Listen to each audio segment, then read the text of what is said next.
आज वो बांसुरी की धुन मैंने कब से नहीं सुनी कन्हैया। क्या आज तू इन गोपियों को भूल गया है क्या? वो गोपियां बावरी सी एक ही स्थान पर पड़ी रहती हैं, एक दूसरे से पूछती रहती हैं, सखी क्या तेरे सपने में आज श्याम सुंदर आए थे? क्या तेरे सपने में आज श्याम सुंदर आए थे?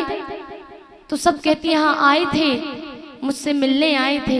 आज तो बहुत अच्छा लगा, मेरे सपने में आकर के कन्हैया मेरी मटकी फोड़ रहा है, मेरी चूनर खोल रहा है, मेरी चूनर को खींच रहा है, हमें तंग कर रहा है। आज मैंने सपने में देखा। सारी गोपियां गई राधा रानी के पास और कहा, राधे क्या तुम्हारे सपने में कन्हैया नहीं आए? तुम्हारे सपने में कोई आता नहीं है क्या? तुम्हारे सपने में कृष्ण आते नहीं है क्या? राधा ने कहा, तुम तो सभी बड़ी सौभाग्यशाली हो, तुम तो बड़ी बड़ी सौभाग्यशाली हो कि तुम्हें नींद भी आती है और नींद में कृष्ण तुमसे मिलने भी आते हैं। पर मैं क्या करूं, मुझे सपना तो दूर, मुझे तो वैरिन नींद ही छोड़कर चली गई।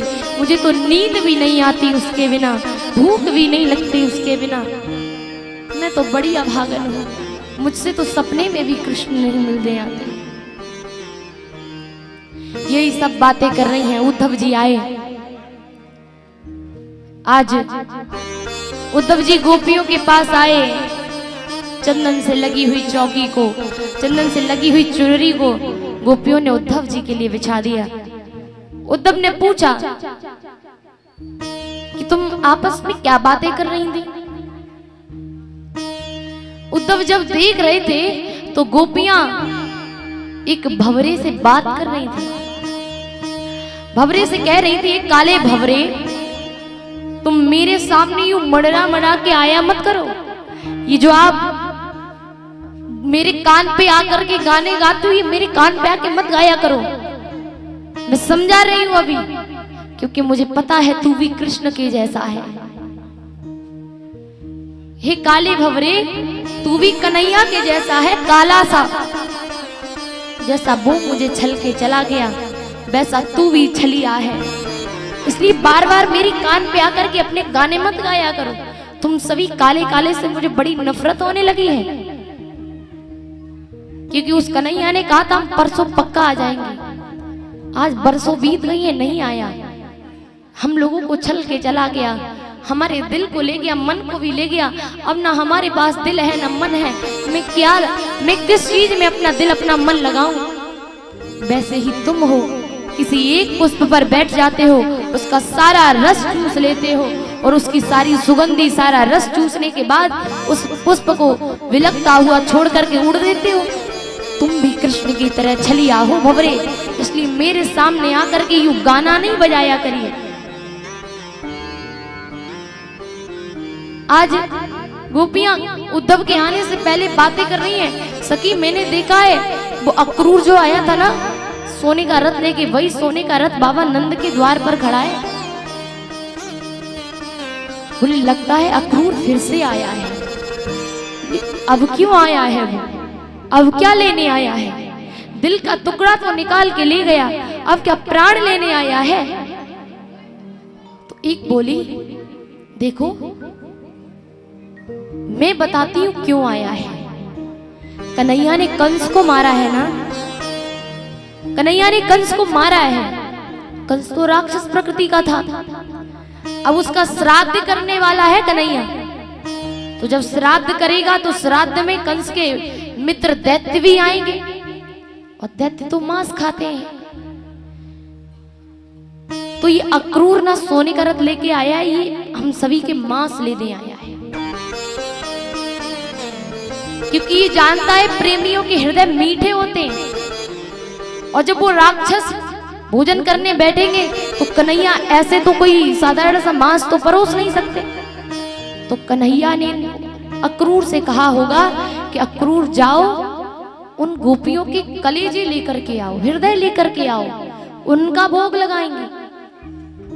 अभी कन्हैया ने कहा नहीं है, ये गोपियां बातें कर रही हैं आपस में और कहती हैं देखो उद्धव ना ये सोने का रथ लेकर शायद अक्रूर आया है और हमारे कलेजे लेने आया है। एक बोली एक बात कहे, हम तो हंसते हंसते अपना हृदय निकाल करके उस अक्रूर को दे देंगे। बोले दूसरी बोली तू फिर तो तू मर जाएगी, फिर किस कन्हैया आएगी वो पूछेंगे वो सखी कहाँ गई, तो हम क्या कहेंगे। बोले अभी तो कन्हैया नहीं आ रहा ना, इससे बढ़िया कि ये आंखें तो दर्शन नहीं कर पाई कन्हैया का। कब से तरफ रही हैं, कब से तरस रही है ये आंखें कन्हैया का दर्शन करने के लिए। ये आंखें नहीं, कम से कम हृदय तो कन्हैया के दर्शन कराएगा। क्योंकि जब दैत्य बैठे होंगे, कन्हैया जब सभी गोपियों के हृदय उनके सामने परोसेगा, तो वो एक एक हृदय आवाज लगा करके कहेंगे कि कन्हैया मैं उस गोपी का हृदय हूं, मैं उस गोपी का हृदय हूं। तो आंखें नहीं, हम नहीं, तो कम से कम हमारा हृदय तो कृष्ण के दर्शन कर ही लेगा। इसलिए मैं अपने कलेजे अपने हृदय निकाल के तुरंत अक्रूर को दे दूंगी। यही भाव मीराबाई जी का भी है। मीराबाई भी कागाओं से बात करती थी, कौओं से। जब मीराबाई वृक्ष के नीचे बैठी, ऊपर कौआ चिल्ला रहा है, बार बार चिल्ला रहा है, बार बार चिल्ला रहा है। आज मीराबाई ने कहा तुझे भूख लगी है ना, एक काले कौए तू कृष्ण के जैसा है, तुझे भूख लगी है ना, मैं तुझे अपना दिल निकाल के दूंगी, लेकिन एक शर्त पर, एक शर्त पे तुझे अपना हृदय निकाल के दूंगी। किस शर्त पर? तो मीराबाई ने क्या कहा कि काट कलेजों में धरूं, कागा तू ले जा। एक कौए मैं अपना हृदय तुझे निकाल के दूंगी कि काट कलेजों में धरूं, कागा तू ले जा। लेकिन एक शर्त पर, इस कलेजे को खाएगा कहां? कि जहां हमारो श्याम बसे, वो देखे तू खा। जहां कन्हैया हो, जब कृष्ण बैठा हो, उसके सामने ही मेरे हृदय को खाना। मैं अपना दिल तुझे निकाल के दे दूंगी और इस दिल को उस कन्हैया, उस मेरी प्रियतम के ही सामने निकाल के खाना। क्योंकि मैं दर्शन नहीं कर सकती कृष्ण के, कम से कम मेरा हृदय कृष्ण के दर्शन कर लेगा। ये मीरा बाई के भाव गोपियों के भाव से मिल रहे हैं।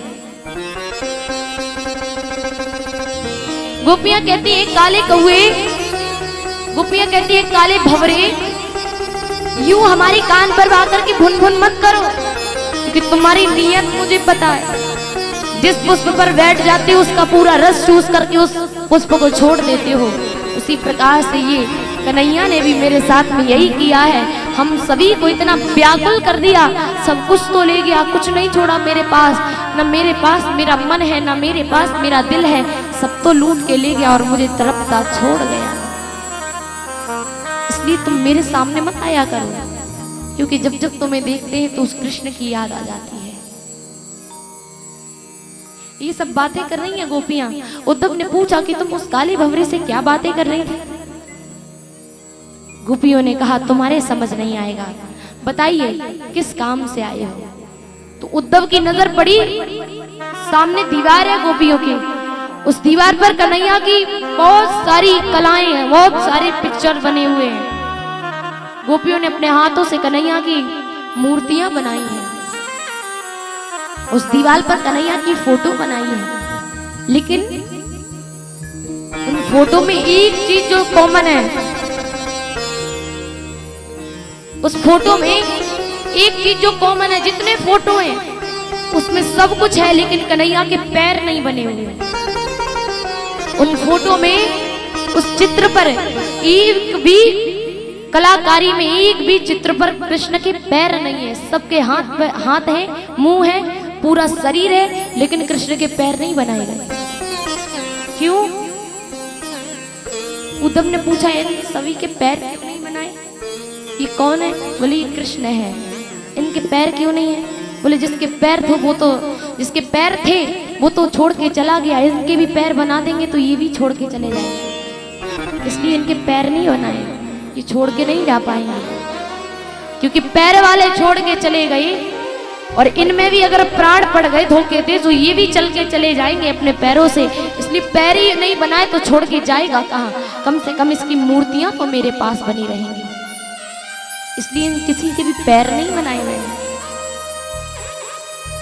ये सब देख रहा है उद्धव, कह रहा है कितनी बावरी है। तो गोपियों ने कहा उद्धव एक बात बताओ, क्यों आए हो यहाँ? बोले कृष्ण ने संदेश भेजा है। क्या संदेश भेजा है?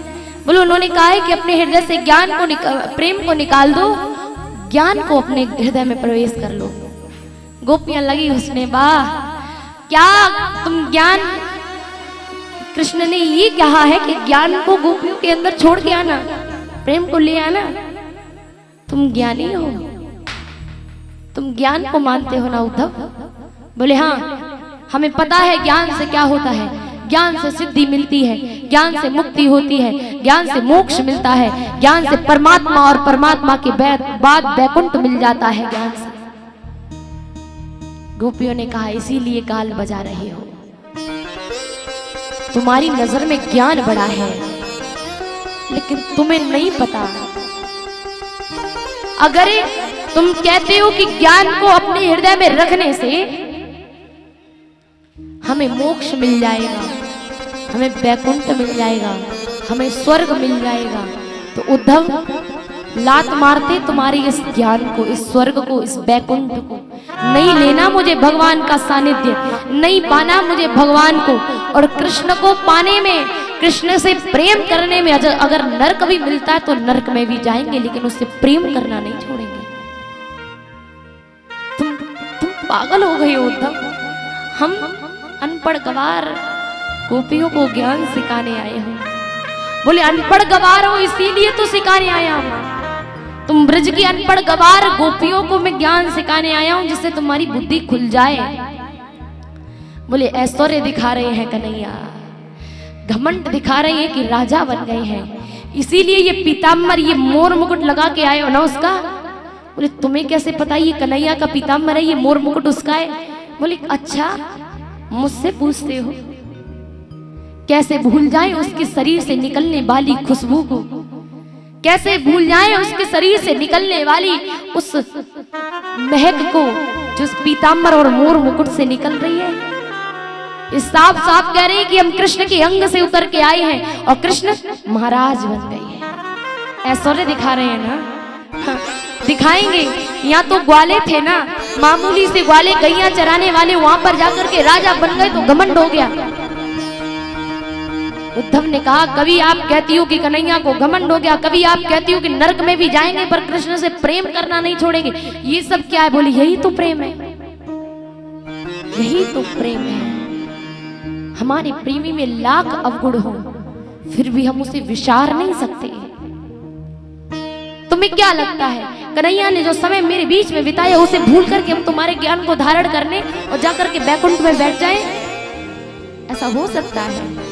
ऐसा कभी नहीं होगा उद्धव। और तो एक बात बता, मैं कौन सा दिल, कौन सा मन अपने उस तेरे ज्ञान में लगाऊं? क्योंकि मेरा मन, मेरा दिल, मेरी एक एक सांस कृष्ण के पास रहती है, मेरे प्रेमी के पास रहती है। मुझे, मेरे ख्याल मेरे हाथ में ही नहीं है, मेरा दिल, मेरी यादें, मेरी सांसें, मेरा ये दिमाग, ये मन मेरे हाथों में है ही नहीं उद्धव, ये तो मेरे प्रेमी में विलीन रहता है। तो कौन सा मन, कौन सा चित्त तेरे ज्ञान में लगा दूं मैं, क्योंकि सारे मन तो ले गया कन्हैया। अब क्या 10-20 होते हैं मन?